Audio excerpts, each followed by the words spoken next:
Katikati ya ukimya wa msitu wa Kigosi, sauti za nyuki na harufu za asali zilipokea ujio wa mkuu wa wilaya ya Mbogwe, Sakina Mohamed, pamoja na kamati ya ulinzi na usalama katika ziara maalum ya kujifunza namna ya mazingira yanavyoweza kuwa.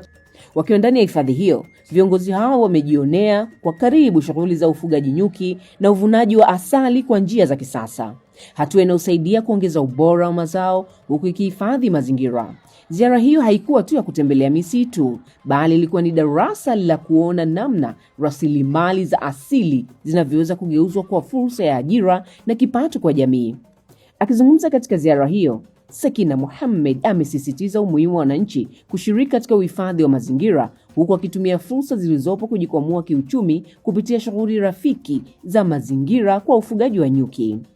Kupitia elimu na teknolojia walizojifunza, ujumbe mkubwa unaobaki ni kwamba uhifadhi wa mazingira sio jukumu la kulinda misitu pekee, bali ni njia ya kufungua milango ya maendeleo endelevu kwa wananchi wa wilaya ya Mbogwe.